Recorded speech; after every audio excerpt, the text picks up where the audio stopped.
Hey guys, today we'll be doing the Get to Know Me tag, and I was tagged by Joe. Thank you very much, Joe. And let's begin. What's your name? My name is Casey Wing Ho Chan. Why were you given that name?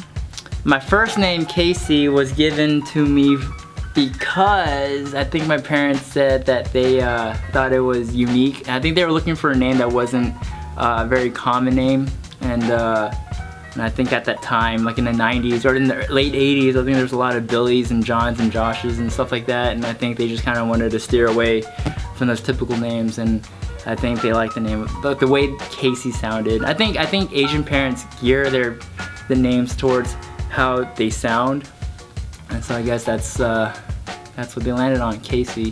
What are your nicknames? Man, I don't think I have that many nicknames. I think the only one I have is CHANMAN. And that was kind of created in 2nd grade whenever this girl had a crush on me, and she would always say, "Casey Chan, my man." And she kept saying that, and everyone else heard it, and then another friend of mine would then call me CHANMAN because it rhymed, and then he made a whole rap about me. He was like, "Casey Chan, the man who rides in a purple van." And like, I didn't even ride in a purple van. My mom drove a blue van, but I don't know why he picked purple, and he would just kind of, and he added a few more bars to it, but I forgot what it was, and that kind of stuck, and I became CHANMAN for the longest time. And then I kind of adopted it for a lot of my like screen names and social media handles and stuff like that. When is your birth month and day? My birth month and day is May 6th. Oh no, yeah, May 6th. How tall are you? I am 5'8". Are you allergic to anything? I am allergic to a lot of things. Food-wise, well, I don't know if I'm allergic to them anymore.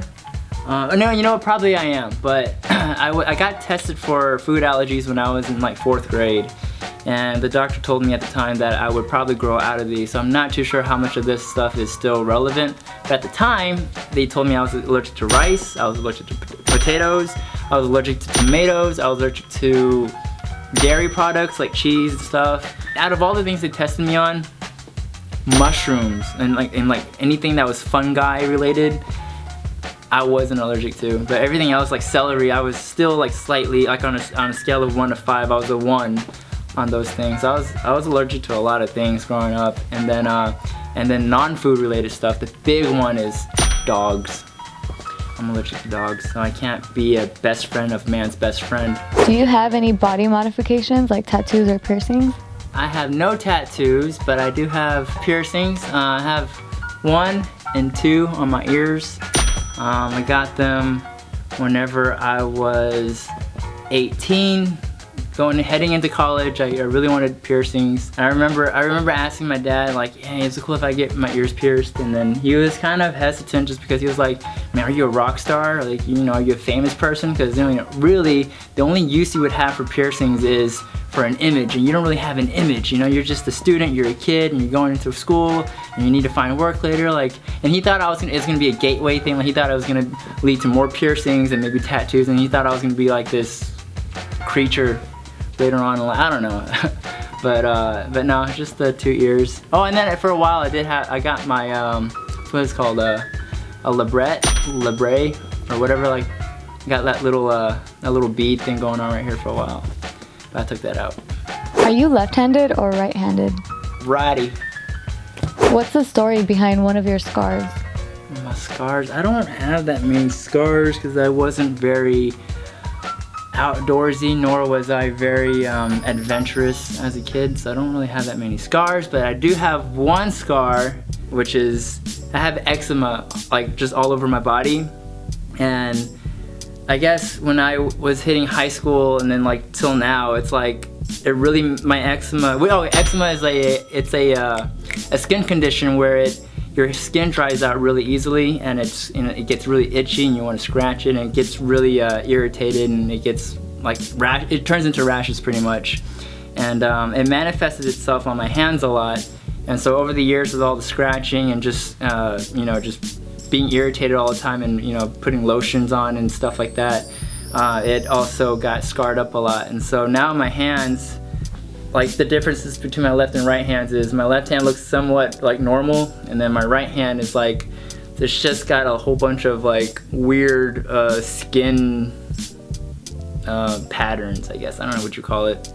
And it just looks like an old person's hand. And I even have sunspots on it, like from all the lotions and stuff. I think it really like weakened my skin on my hands. And so I guess when it gets exposed to the sun, it got a lot of sunspots. So it straight up looks like an old person's hand.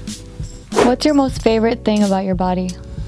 I don't think I really have one, but if I have to choose one, I guess I would pick my jawline, just because I think that is a very distinct feature that I have, and I think a lot of people, I guess, not recognize me for it, but like it's like my trademark look in terms of having a rather distinguished jawline and chin. So, yeah. How many are in your immediate family, and what's their relation to you? In my immediate family, there are my mom, my dad, and my brother. And my brother is 5.5 years younger than me. Who do you live with? I live with Tiffany and Isaac. Do you have any pets? I do have 3 pets now. I have 2 cats, Zoe and Maya, 1 boy and 1 girl. And I have a 3rd pet we just recently adopted, and her name is Pixel, and she's a snake. And it's Gina's snake that we are fostering at the moment, yes. What are your thoughts on your current living situation? I like my current living situation. I think prior to meeting Tiff, I think all my living situations were, it was just a mess. Like my bedroom was a mess, and then like having roommates, and they were all guys, and they didn't really help the whole cleanliness thing, and it was just, I lived in like, you know, like mess after mess of an apartment. And not until I met Tiff and we moved in together, and she kind of placed a certain order in my lifestyle, and that made it so much easier to focus on other things like my profession, my career. It just makes it, I don't know, just having a nice place to live, and then being with people that also help you out in that regard was a very, very positive thing, I guess. So yes, I like it. Are you single or are you taken? I am very, very much taken. Do you believe in love at first sight? Oh yeah, love at first sight, I think that's like a Hollywood term. Love at first sight, aka infatuation. I do believe infatuation, but it's not technically love. So no, I don't believe in love at first sight. Do you believe in soulmates? Yes and no to a certain degree. I don't believe in the fact that it's just one person, but I do, there is something to the fact that when you meet someone, there's a certain vibe, and you just kind of just click with them, and you kind of just feel right with them. I do believe in that, and I don't know if that's, because sometimes it defies logic. Sometimes it's not, oh, we share the same playlist, or it's not, like we share the same similarities, or we have the same hobbies. It's not that. Like, you could be totally different people, but there's something about the vibe between two people that I don't know, that I don't think you can explain it. But if you find that person with that right vibe and you just really gel with, I think that could be a variation of what soulmates could be. Do you believe in kissing on the first date? Yes, I do believe in kissing on the first date, and as a guy, come on, like what guy doesn't want to kiss on the first date? In fact, if a guy goes on a date with a girl, most likely that guy has already had sex with that girl in his head at one point or another. So in retrospect, you're already way past the kissing stage in your head. As a guy, of course you want to kiss on the first date. Who do you think should pay on the first date? I have 2 answers to this one. I think theoretically, I think it should be 50-50, or like whoever invited the person out. But then what I practice personally is the guy always pays, because I don't know, I think it's an ego booster, or like it's kind of like it's a thing that personally I have to do to make me feel better about myself. I don't know. It's just like a good gesture to do. I feel obligated to do it. Who do you think should make the first move? Regardless of guy or girl, if you like someone, you should make the first move. Do you like pursuing or being the one pursued? I like both. I like being pursued because it makes you feel good. It makes you know that, hey, whatever you're doing on your own is working because it's attracting the opposite sex, or you're attracting people. And then pursuing is also funny because that's like a mind game, and you kind of have to play your cards right to get the other person to like you. And especially when you're up against it, when your counterpart is someone that doesn't like you or find you attractive or whatever it is. I love that task of trying to break them down to like you. I don't know. It's a fun game. Have you ever been caught masturbating? Yes, I have been caught masturbating by my mom. I was watching MTV and I thought, dang, these hip hop videos are got me horny. And so I started jerking off, and then my mom walks in and I was like, oh fuck. And then it was one of those like kind of unspoken silences, and it was just kind of like understood, like, yeah, that's not gonna happen again. It was one of those, like, I was leaned back and I think there was some other like tables and stuff in the way, so I don't think my mom saw anything. And then the moment I realized that she was in, like, she opened the door, I was like it's like one of those, and you kind of just quickly resume like the I'm not doing nothing position. Yeah. Do you kiss with your eyes closed? I think it depends on the kiss, like the context of the kiss. I think if you're, especially if you first meet someone and you're trying to be romantic and lovey-dovey with them in a I'm still trying to get to know you kind of way, then I would close my eyes. But like with me and Tiff now, for example, it's like I know her so well, like I don't ever close my eyes now, and I love locking eyes with her, like when our faces are like this close together, and I can barely even, like, it's like out of focus, because like when it's this close, your eyes don't really know how to focus on something that close.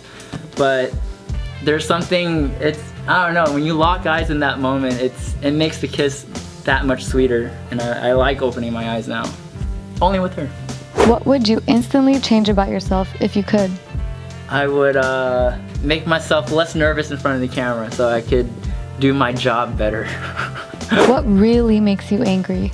The one thing that consistently pops up in my life that like really ticks me off, I mean, it's not like angry where I'm like raging, but noise. Because like for me, it's like when I work, I really want peace and quiet, and when I'm editing, I really want to be zoned into the world that I'm trying to edit, you know, and like craft together.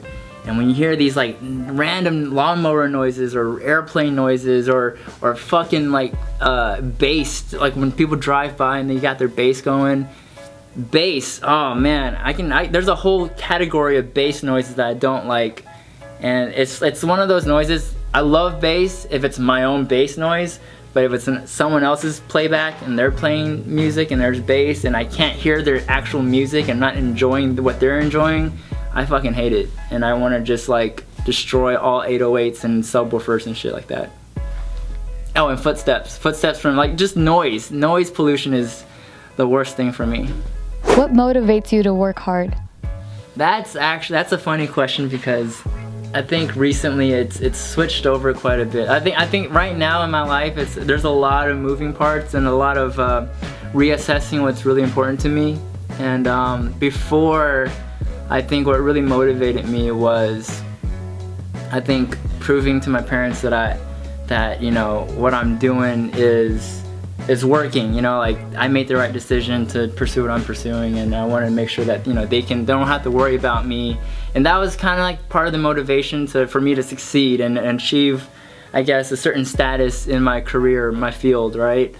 But recently, I feel like it's kind of shifted, and it's like a generational thing where I feel like I'm no longer the kid anymore. And yet, granted, I don't think I actually fulfilled my previous motivation, but because of my, I guess, you know, what I'm doing with my life now and who I'm living with and like who I'm with now, it's like, and who I have to, I guess, provide for now, I feel like I'm no longer in the mind state of a kid, you know, I guess trying to appease my parents. Now I'm more so in the family man kind of mindset, where I think my motivation now is to do my best to provide for Tiff and Isaac. And so yeah, I think that's, and it's still changing over. I feel like I'm kind of like in that in between. I probably will be in the in between, but you know, that's something new. I feel like that's starting to really dawn on me that that's my motivation now. What's your favorite thing about your career? The fact that I was able to turn my hobby into a career. Yeah, I mean, video making or just doing multimedia stuff was just a hobby and it was fun. And then just kind of on a whim, I was like, yeah, I'm gonna pursue it. And my parents said, yeah, do it. And then now I'm making money with it, so it's pretty cool. What makes you laugh the hardest? Dry humor. Yeah, I guess the things that really get me going are when I watch movies and then it's like the driest humor of all, like British humor. I love British humor, and like and how they can be so like deadpan in their expressions and like not overacting and not doing explosive like bugging your eyes out and like being, you know, very aggressive with the comedy. And it's just very, you know, they just kind of sit back and let the ambiance do the work for them, and you know, it kind of just sets in and you kind of, it sinks into you and you're like, that's fucking genius. And I don't know, that gets me going. What makes you giggle? I'm a giggler. Like I giggle at everything, so I think just about everything. What makes you cry the easiest? The thing that makes me cry the most or easiest is essentially Tiff's life story. I think that really struck a chord with me, like especially when I first heard it when we were going out in the beginning, and it really roots towards her her relationship with her father, and her father, you know, really wasn't there for her majority of her life, and yet she holds this strong, like she puts her father on this high pedestal, you know, and then she still sees him as like a superhero in a way, you know, like everyone's dad's gonna be a superhero in their own right, you know. And so I think for her, she still sees him as this person, and yet in reality, you know, as an adult, she's also seen all the flaws that this man has, and to see the inner child of Tiff and the adult version of Tiff kind of battling this figure in her head to be either perfect or flawed is, I don't know, in my opinion, and especially the way she tells it to me, and I can see in her eyes that she has this hope that he could be what she wants him to be, and there isn't though. Like he doesn't really do that for her either. So it's just, I don't know, I just see this like hope that essentially won't ever come true, and that just breaks my heart. So yeah. What do you do to relax? I like to go to the theater. I love going to the movie theaters and sitting down and watching a movie. I think that's like the ultimate form of relaxation, just because I like the darkness and I like the encapsulation that theater has, like that effect of the outside world no longer exists because it's so well insulated, and like the sound system and like everything, it's just the only thing that really matters is exactly what's playing in front of you. And watching a movie at home doesn't exactly do that, because you still kind of see you hear a whole bunch of things outside your home, and you have a whole bunch of distractions, whether it's on your laptop, Instagram, phone, going to get snacks. But at the theater though, the moment I sit down, I feel like I'm just strapped in for a ride. And I love movies, so I guess it's like the perfect combination of quiet, encapsulation, isolated focus, and it's a movie. And so yeah, enjoying a movie at a theater. What are your 2 biggest pet peeves? Currently, my biggest pet peeves are, so I live in this duplex, and the home is built, it's like an older home. It's like built in the 1920s. I actually did research on the home that we're living in. Built in the 1920s, and so these homes back then were built above ground. There's this 2 foot like distance from the floor, like the actual ground and the floor of the duplex. I don't know what reason why it's elevated for, but it is elevated. And so since it's elevated, any footsteps and any thuds that happen on that floor, you can hear. And since it's a duplex, we have neighbors sharing like the actual building. And when they stomp around, and they're not even stomping around, because I know how they're stepping, because I can step like that, and I'm like, oh yeah, they're not doing it on purpose, but it's so fucking loud. And while you're working at home, because I work from home a lot, it's just the most distracting thing. Another pet peeve is, I hate bad waiters. They don't have to be especially skilled in being a waiter, that's fine, but at least smile, and at least be a decent human being, be presentable and likable. Because and this is and especially where we live, it's so many Asians here, and I love Korean barbecue too. So you go out to K-Town, There's, you know, the Korean waitresses are terrible. The Cantonese waiters are terrible. Like everything about Asian culture and the waiters that they provide at their restaurants are just fucking awful. And that ticks me off. And I think I get that from my dad, because my dad goes every time we go home for Christmas or Thanksgiving, we go out to eat, he's always arguing with the waiter, always, and he's mainly arguing and kind of scolding them that they don't have a good customer service, like, or a good practice of what it means to be a good waiter. And so yeah, I think I picked that up from my dad. But I mean, I agree with him. I think if you're a waiter, you might as well I mean, you're working for tips. This is America, you know, like you have to work for your tip. And if you're not gonna provide that service the right way, why tip, you know? And it's just, you wanna be in the presence of someone likable and not be frustrated. I don't know. Are you an introvert or an extrovert? I am a hardcore introvert. Like I was saying before, I have a hard time speaking in front of the camera because it makes me nervous. And I have a hard time sharing my thoughts and my feelings, because it just, I don't know, I don't ever feel obligated to share myself. And yeah, no one's ever obligated to share themselves, but I think it's a very human thing to do, and I don't do it. What's your favorite sport? I think it's pretty much a toss-up between boxing and basketball. I was a big fan of Roy Jones Jr. when he was in his prime, and you know, having watched him fight, I mean, he just made it look, it was entertainment. It wasn't a fight, it was an entertainment, and he was an artist, and you know, watching him fight was, I don't know, it's just very amusing. And like, I love, like, he had the rapper persona, you know, but in the boxing ring, and he proved time and time again that he was able to pull through with that cockiness. And it's just something about that was very American and very like, you know, if I could be someone else, that's the person I would want to be. So boxing, and then basketball just because it's again, I think it's one of the most American sports, just because of America, for the most part, as a culture, we like everything fast and in abundance, and you know, like, it's just, and that's what basketball is. It's the fastest sport, I think, like in terms of possessions back and forth up and down the court, and also you score the most, and it's just abundant, you know, it's just full throttle in all aspects compared to all other sports. The other sports, you technically have to wait like 30 minutes before someone scores, and they might not even score in some games, you know, but basketball, you're guaranteed entertainment. And I think that's what's so, I guess, addicting, or that's what I like about basketball. Yeah. What was the last concert you went to? We all went to the same concert, Kanye West, 808s and Heartbreak concert. What's your favorite movie? This one is a hard one, but I gave it a lot of thought. And it's actually not a movie I like visiting too often, but if I have to say that, you know, like, what makes a favorite movie, and I think there's this movie called American Splendor.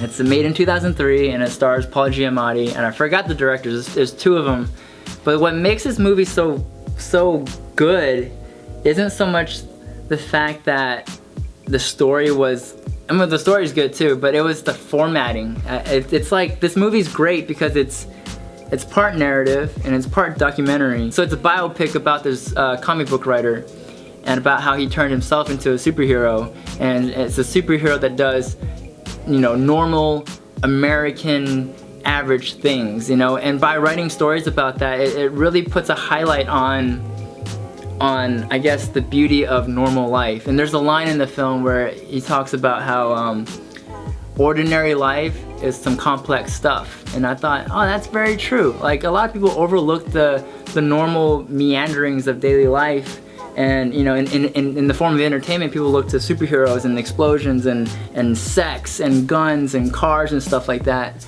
But you know, some of the most, I think, gravitating things of life is the daily meandering stuff, and that movie really puts a highlight on that. And the formatting of this movie was part documentary, so they would actually have the real guy, they would interview him, and then cuts back and forth between his narrative as a in documentary form, and with actual narrative, like played out scenes. And so I thought that was, and I saw that in film school, and that totally changed my view of movies and what I thought was important to cinema. What's your favorite TV show?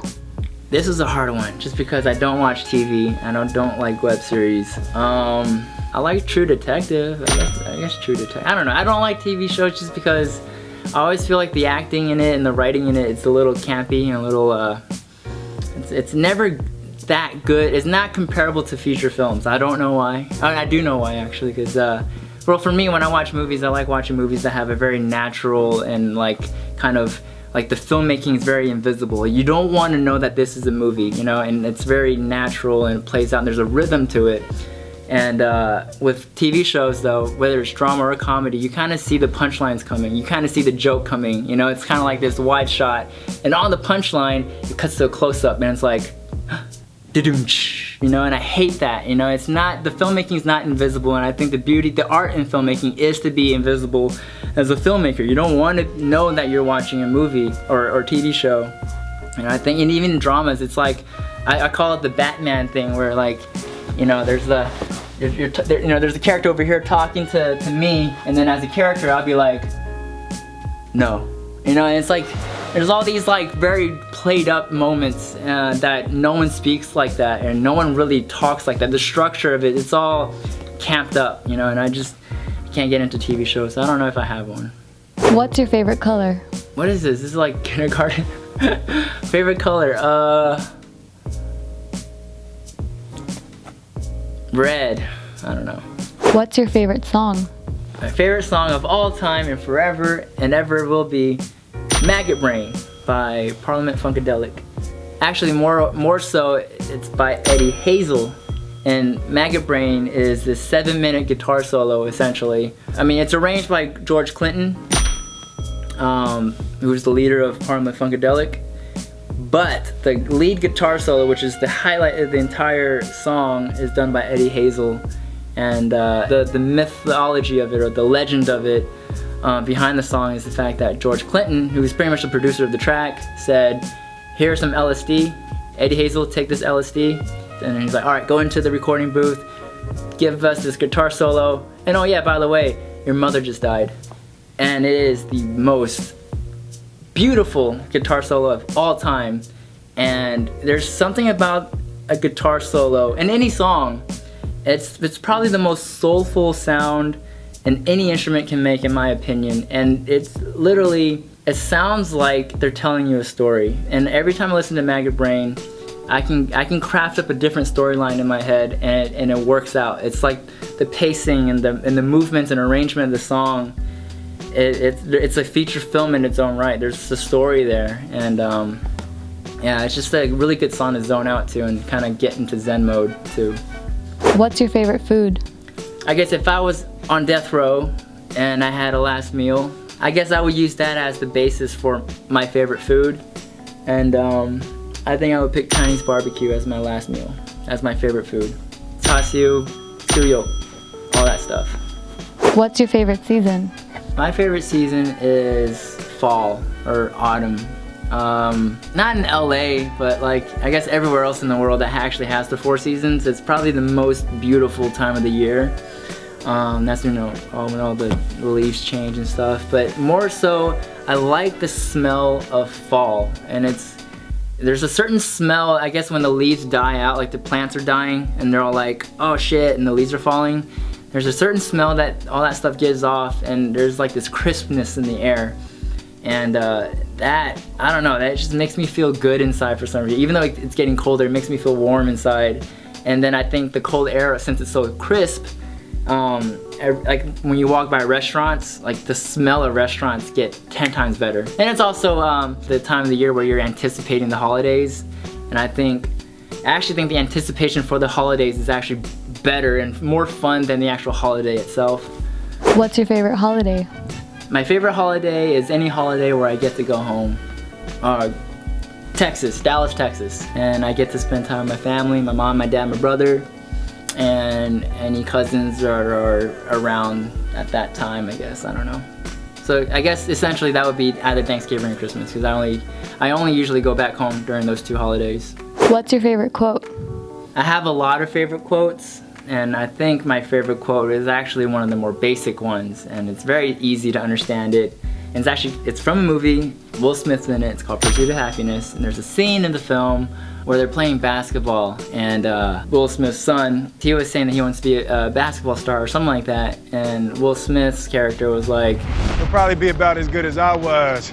That's kind of the way it works, you know, and I was below average. Yeah, you'll excel at a lot of things, just not this. I don't want you out here shooting this ball around all day and night, all right? And the son, he gets mad and disappointed, and he walks away, and then Will Smith walks up and he says, "Don't ever let somebody tell you you can't do something.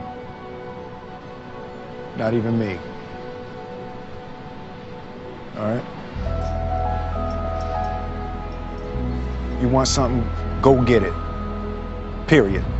And I thought, those words were so simple, yet so essential, I think, to, I guess, success, you know? And I think when I first heard it, I think I was in high school, and so I think that was the time when my brain was a sponge, and when I heard that, I think that really riled me up too, emotionally. And I think quotes a lot of times are very logical and very cerebral, but that quote, and I guess especially in the context of it and delivery by Will Smith, I think it was very emotionally driven too for me as a receiver of these words.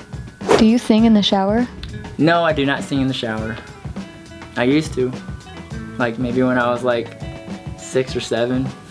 I don't know. Nowadays I just kind of just do my planning of my day. I usually shower in the morning, so it's usually what am I gonna do today?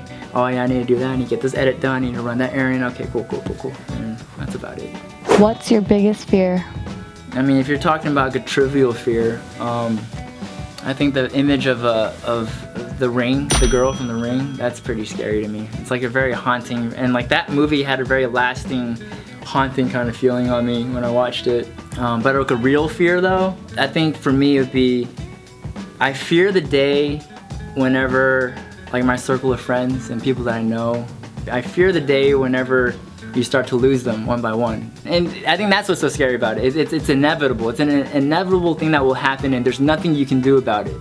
You know, people will die, and to kind of know that everyone that you love and everything that you have built around you is gonna one day not be there, and you know, I don't know, it's very depressing and scary, and I fear that day. What are your hobbies? My hobbies is my job. I make videos for a living, and I like making videos on the side for fun. Another one is cooking. Cooking is very therapeutic for me, and I like cooking. Do you collect anything? No, I do not collect anything. I indirectly collect receipts though. There's like a shitload of receipts in my car, and a shitload of receipts in my wallet, and in my drawer, and on top of my desk, and like every nook and cranny in my life, there's a receipt somewhere. I collect those. How would your friends describe you? Oh man, that's a hard one. I don't know. They probably think I'm a quiet person and very reserved, but also very happy, but then also very easily flustered. And I get frustrated very easily as well. I don't know. Actually, that's a very good question, because I have no idea what anyone thinks of me. What was your first job? My first job was a job that my dad, he was a stockbroker in his heyday, and he had a client that ran a, let's see if I don't know, if there's any computer guys out there, I could be totally wrong, but I think he specialized in oscillatory probes. I don't even know what that means, but I was responsible for testing them, so I had to stick it in this machine, and it would show me like this waveform thing, sigma thing. I don't even know what I was doing. He just told me, if it looks like this, it's good. If it doesn't look like that, it means it's broken. And I was pretty much a quality control dude, and I would test these cords out, and then and if it was good, I would package it, and I would put it in a box, and it was ready to be shipped. How many languages do you speak? I speak 2 languages. I'm very fluent in English, and I also know a little bit of Cantonese. I speak Guangdonghua, and yeah, I've lost my Cantonese over the years though, because it's getting more whitewashed over the years. I sound like a white guy trying to speak Cantonese now. Where is the strangest place you've ever peed? I think I was like 8 or 9, and we were traveling in Malaysia. So my parents, they were visiting like a family friend that lives in Malaysia, and we were in a hotel, and I guess we were sleeping as that night. I was sleeping, and I guess I woke up, and I needed to use the bathroom, and I guess it being a weird hotel room, like a hotel room, I was just like, I don't know where anything is, and slightly awake, slightly not awake, and I just kept walking. I guess my knees brushed up against something cold and hard, and I was like, oh, that must be the toilet bowl. All right, here we go, and I pissed. And next morning we wake up, and my dad's like, Casey, did you pee on the table, the coffee table in the hotel room? Did you pee on the coffee table? And sure enough, it was just pee all over the coffee table, and it was like kind of dripping over the edges too and into the carpet. So I think that's probably the most exotic place I've ever peed. Malaysia hotel coffee table. If you could travel anywhere in the world right now, where would you go? So if I could travel anywhere in the world at this given moment, I think I would go to a little town in Austria called Salzburg. Salzburg because it's just, I mean, if you look up Salzburg on Google and you just Google Salzburg, Austria, it pops up the most beautiful shots of anywhere, in my opinion. I mean, it's got mountains, it's got a lake, and it's got these nice little like gingerbread looking homes pretty much, and it's so quaint and so like, it's so European, you know, and like, I don't know, it's just something about it makes me feel warm and fuzzy inside, and you know, and it's somewhere I haven't been. You know, I've been to Europe quite a bit, and I mean, like, I love Paris, and Paris would be a close second, but you know, I definitely want to try something new. If you just found $1 million, what would be the first thing you would want to buy? I guess a home. I would buy a home just because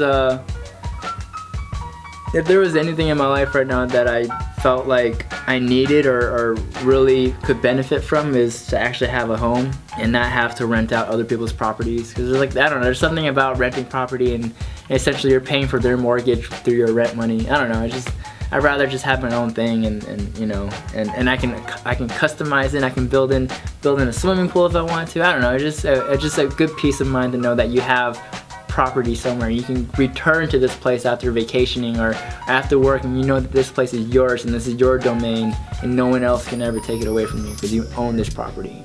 If you could choose to do anything for a day, what would it be? I think I would just watch movies. That's what I like to do. I don't know. If you could eat only one meal for the rest of your life, what would it be? Hainan chicken. Would you rather ride a bike, ride a horse, or drive a car? I mean, I guess it really depends on the context of this question.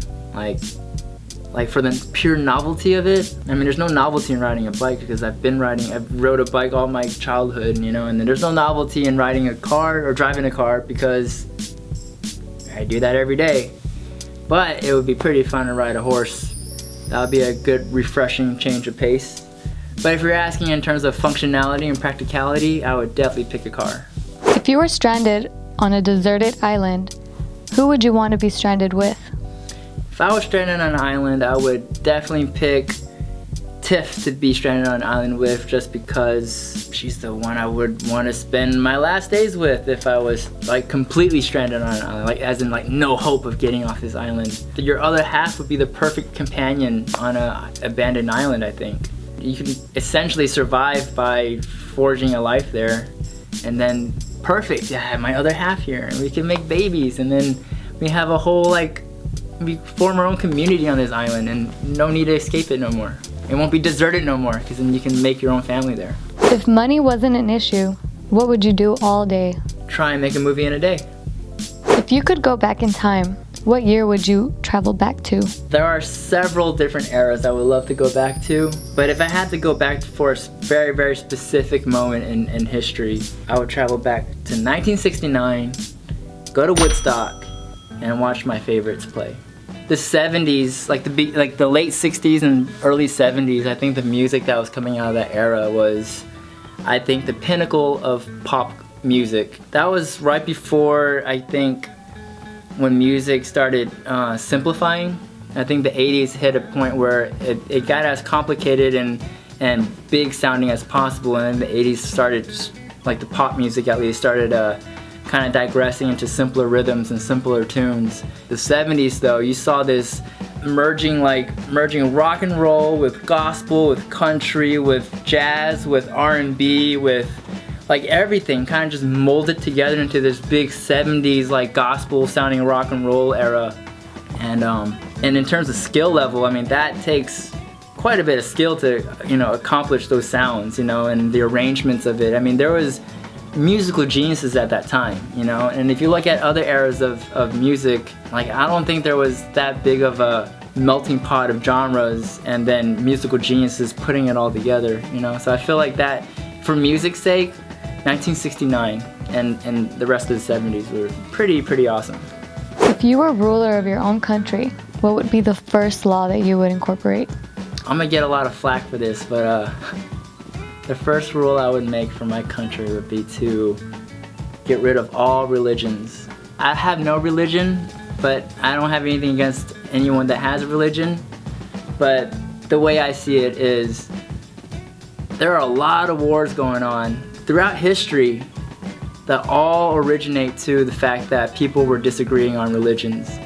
And I think the world essentially would be a better place without it. Religion is just another way to, I think, segregate people. I mean, if race and ethnicities wasn't enough to have to battle against, you have beliefs now, you know, and I think that's just, there's too many denominators there for people to hate each other. If you got rid of that, I think it's just, the world would be way better. If you could choose to stay a certain age forever, what age would that be? I think it would be me in maybe 5 years. So maybe when I'm 32. I feel like the best me has yet to come.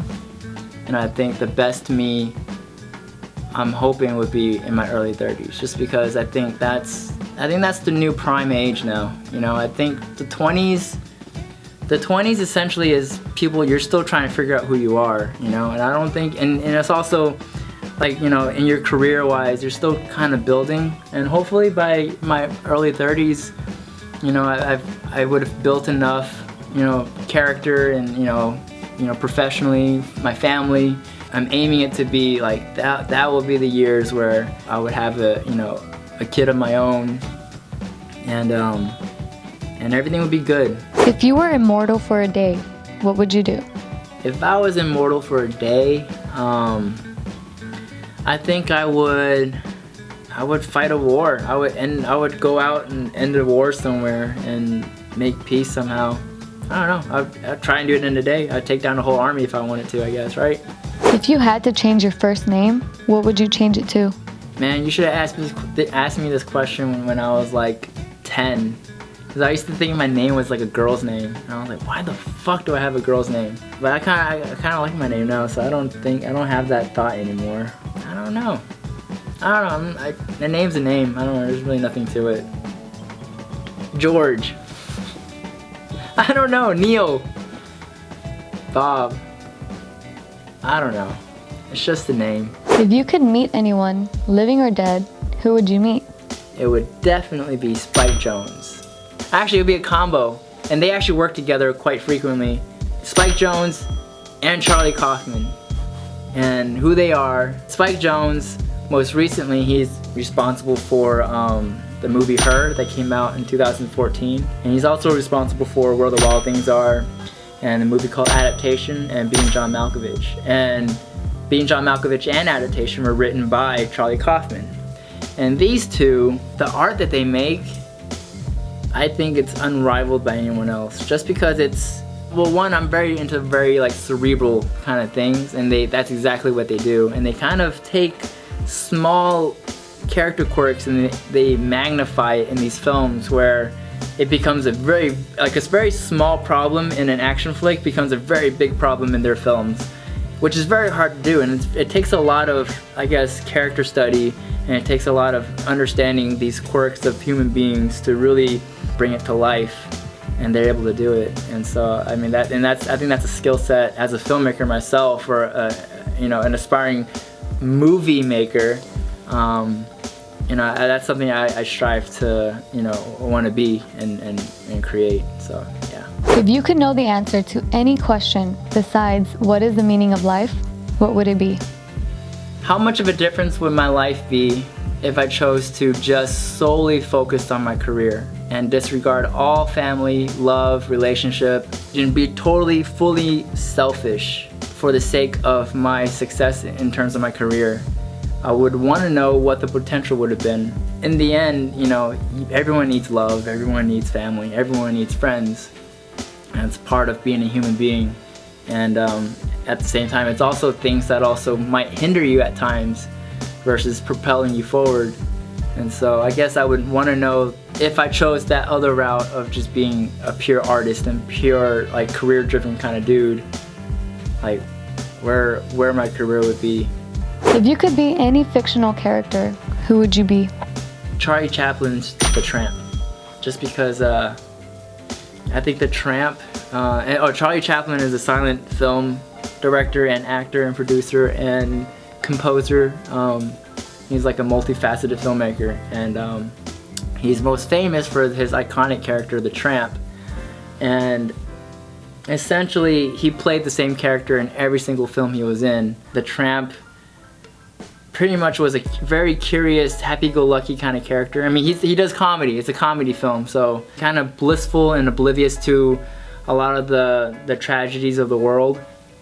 But in the end, he's like that idiot of the village where in the beginning you kind of laugh at him for being so blissful and so naive of everything. But in the end though, he's also the idiot that also teaches you the greatest lesson. And it's to kind of just cherish what you have. And he's the Tramp. And he's like this homeless dude, this hobo, that's kind of this vagabond that's traveling from town to town, city to city, not knowing when his next meal would be, but and he's happy and content. And there's something beautiful about the way he kind of portrayed this type of character and really brought him to life.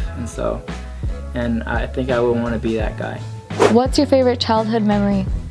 Essentially, it's just me like playing pretend at home or like playing with my action figures while my mom's cooking. So it's like me in my own world and having fun in this environment that's very safe to me and very just happy to me. And you know, I can smell the food that my mom's cooking, and it's just like the combination of that and hearing my mom cooking and smelling the food, and my dad's probably working like after work, but he's still finishing up some stuff or whatever, and he's on the phone, and just kind of hearing like the murmurs and I don't know what they were saying, but it's just knowing that both my parents were at home, and just the combination of that was a very warm, fuzzy feeling for me. Where was the last place you traveled? Technically it was Hawaii, but I wouldn't consider it like a vacation. Like, it wasn't for me, we were all there for Bart and Gio's wedding, and so I think it was a time to enjoy them, you know, and appreciate them as, you know, as a family. But I think the last place where I actually visited for that place was Italy. We went to, me and Tiff and a few friends, we went to like a 5-city swing in Italy. Florence, Naples, Rome, Milan, and Venice. What did you want to be when you were younger?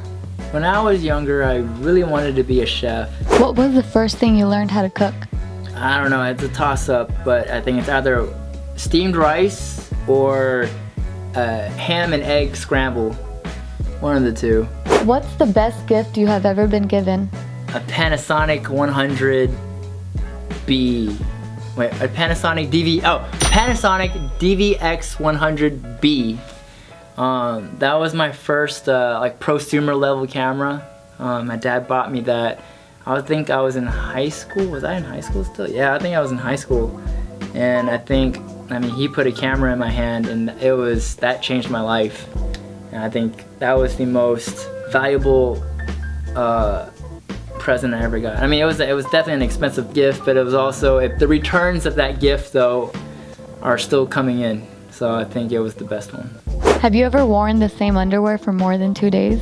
Yes, I have. I can shamelessly tell you that I've worn underwear like for a whole week straight. When you're single and you're in school and you just have a whole bunch of stuff that you have to do, and you don't necessarily have to be presentable. You don't have work to clock into, or you know, like there's nothing to present about yourself other than to learn and go in and just kind of do your thing and go home. Like, that was just like a time where, you know, showering and laundry was optional. Have you ever shit your pants? Yes, I have. I was in 7th grade, and it was like 7th period out of 8 periods, so it gets close to the end of the day. And it was one of those, like it was prairie dogging. Like it wasn't like a soft one. It wasn't like, oh, it's gonna come out.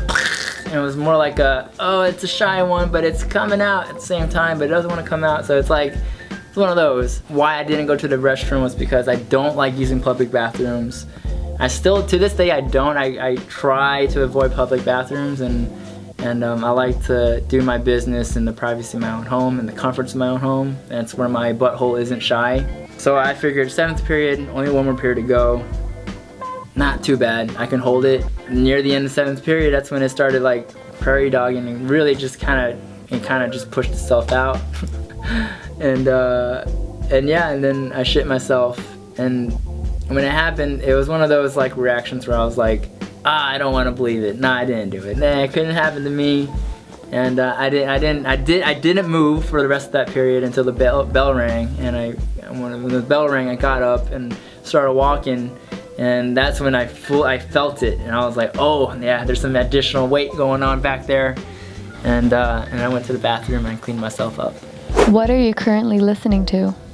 I listen to a lot of stuff, but I guess the music that I always consistently return to is probably Creedence Clearwater Revival and Leonard Skinner. I like those two bands a lot. Specifically Simple Man. I can have Simple Man playing like on repeat, like days on out. What are 5 things that you do every single day? Press snooze on my 7 o'clock alarm in the morning, and then taking Isaac to school, eating breakfast. I've actually recently gotten to this mode where like I have to eat breakfast, or else my day isn't complete, or it never fully gets started without breakfast. So I always eat a breakfast. Editing, there's always some form of editing. If not JK videos, it's a music video I'm working on. If not, it's a vlog I'm working on. If not, it's gonna be something. I'm always editing something, so Premiere Pro is always gonna be used. And then the last thing, at the end of the day, I always need to end my day with watching some sort of programming. This mindless stimulation of watching something. How long does it take you to get ready in the morning?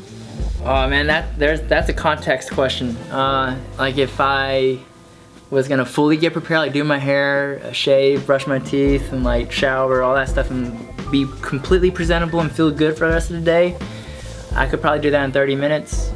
But like if I'm in a rush and it was like something like, come quick, it's an emergency, do this, like we gotta be here right now, I'm like, oh fuck, I could probably get ready in like a minute. Is there a kitchen appliance that you have to use every single day? The refrigerator I use every single day. Not so much the actual fridge, but the door of the fridge I use a lot. Whether or not I'm gonna eat something out of the fridge or actually use the fridge, I always open the door, or I always peer into the refrigerator just to see what's in there. And I know I saw this yesterday, but I still have to remind myself what's in here, what's edible, what do I have to throw out. And it's like a peace of mind to know what's in my fridge for some reason. I just have to look in there. What's one item that you must always have in your fridge?